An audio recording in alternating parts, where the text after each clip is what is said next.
Dear students, we will be discussing combustions in IC engines. So this is our topic. Now what is the combustion? Combustion is a chemical reaction process in which fuel and air is ignited by some means, and as a result of that we get some products and huge amount of heat is released in this process.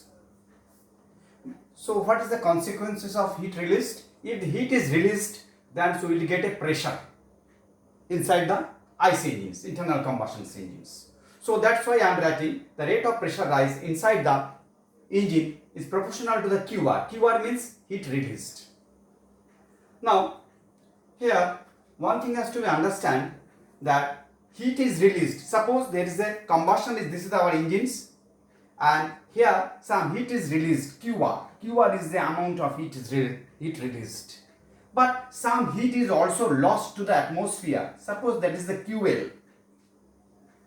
And it's to be important that QR is always greater than the QL. That means heat released must be greater than the heat lost. Otherwise, the flame inside, the fire inside the cylinder will not sustain. So for sustenance of flame, so heat released must be greater than the heat lost. Otherwise, flame will be extinguished. So that is the important thing, heat released. If the higher the heat released, higher the pressure rises. Now, the combustions can be defined in a classified in this way. There is a homogeneous combustions, there is a heterogeneous combustions. What is the homogeneous combustions? Where air plus fuel is mixed and is sent to the engine. So already before entering to the engines, so they are mixed. So by this way, so a homogeneous mixture is produced, and that homogeneous mixture is going inside the engine. Now what is the heterogeneous? So that's why in homogeneous combustion takes place in spark ignition engines or petrol engines. And what is the heterogeneous combustions? Where air goes and air goes inside the engines and we inject the fuel.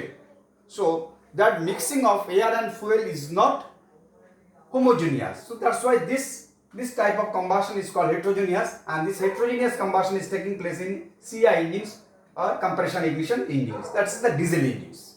Now combustion can be classified in another way. There is a normal combustions, there is an abnormal combustions. What is the normal combustions? Normal combustions is that some flame will be produced, that will define later how it is happening. So some flame will be produced, that flame will consume all the petrol or all the diesels inside the engines. So there will not be any sound, vibrations, so combustion will take place very smoothly. So this is called normal combustion. Abnormal combustion means combustion is not, obviously combustion is normal. So with the combustion there will be some vibrations, there will be some knocking. So that is the called knocking, sound, vibration, all these things will come. So if the combustion is accompanied by the vibration, sound, so that type of combustion we are calling it a abnormal combustions.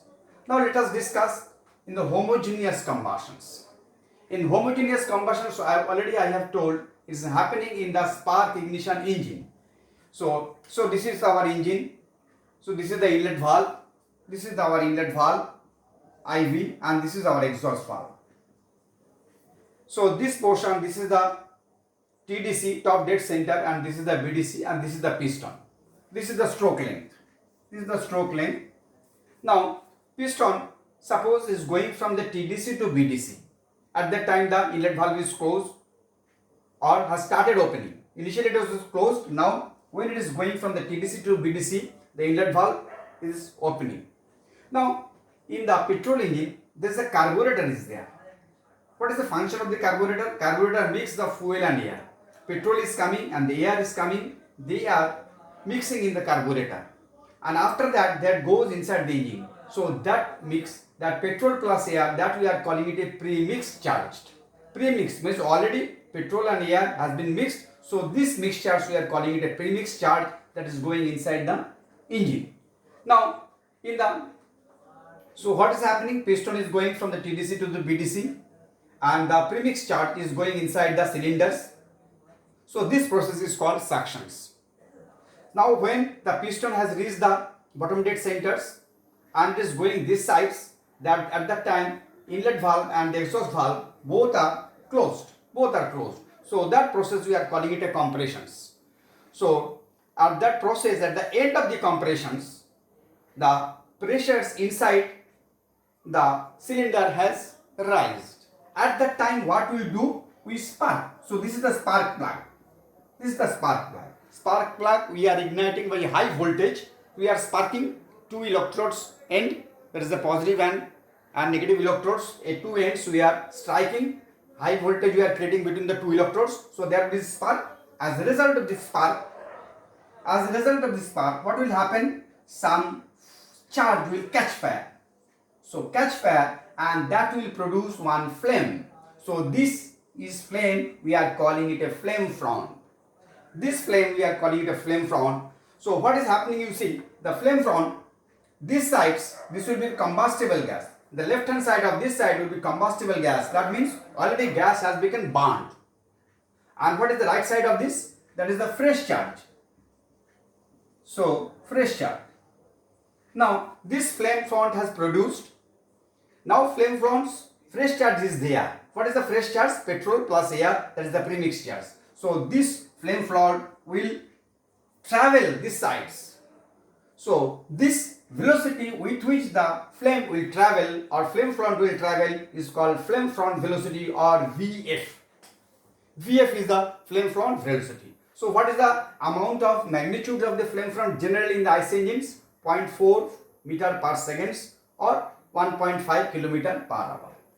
Then this flame front will advance and will consume all the fresh charge, because in the flame front left hand side is the combustible gases and this side is the fresh charge. As the flame front is advancing, what it will do? It will consume all the fresh charge inside the gases. So that combustion will be completed. When the flame front will reach the end valve, this is the far end, and then at that time it will consume all the fresh charge. Then we can say our combustion is completed. Now, so you have seen the flame front velocity is very important. If the flame front velocity is low, flame will be extinguished, and if it is less than the 0.4 meter per second, then flame will not sustain. So that is very important. We have to maintain the flame front velocity. Now, it has been seen that flame front velocity depends on one factor, that is called phi. That's where we are coming. That is called equivalence ratio. So this is called equivalence ratio. So that flame front velocity. So this will depend on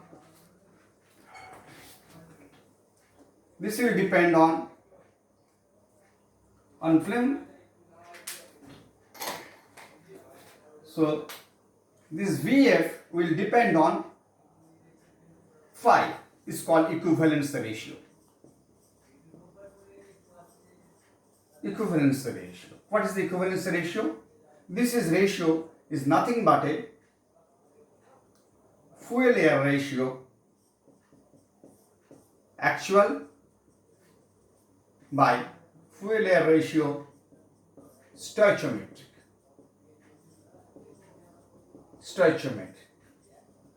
What is fuel air ratio actual and what is the stoichiometric? Let me explain slightly here. So suppose for 1 kg fuel,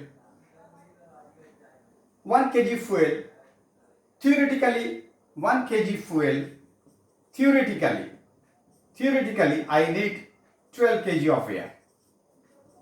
Then what is the stoichiometric fuel air ratio? 1 by 12. So this is the stoichiometric fuel air ratio. Then but actually if I actually what is happening, I need, instead of 12 kg I need 14 kg of air actual. Then what is the fuel air ratio actual? 1 by 14. Then what is my equivalence ratio is coming? 1 by 14 divided by 1 by 12. So that means it is coming 14 by 12, which is greater than 1. If the phi, that means equivalence ratio, is greater than 1, then what we are seeing, that is called lean mixtures. And phi is less than 1, we call it a rich mixtures. Obviously, here if phi is greater than, we are giving more amount of air. If phi is less than 1, that is the rich mixtures, we are giving the less amount of it. Then what is the stoichiometry? Let me also explain somewhat, because fuel contains carbon and hydrogen. Suppose C plus O2 is CO2. So 1 kg of carbons, to burn 1 kg of carbons, I need 32 kg of oxygens. So from here, I can find out exactly what amount of air is required to completely burn. So that theoretical amount of air, or theoretical or stoichiometric air, that is called fuel air ratio stoichiometry. This is based on calculations. So okay, now, so we have understood that equivalence ratio is nothing but fuel air ratio actual by fuel air ratio. So we have seen that the VF is very good, sustains when the equivalence ratio is less than 1. That means mixture is rich. Or rather, it has some regions 1.1 to 1.2. So in this region, flame from velocity is nearly 0.4 meter per second, and flame is also sustains inside the engines. Okay, so that's why we require that at the time of the starting of the engines, our velocity, that is the flame from velocity, should be around 0.4 meter per second or 1.5 kilometer per hour. For that, I need slightly rich mixtures. Okay, next class I will discuss something else.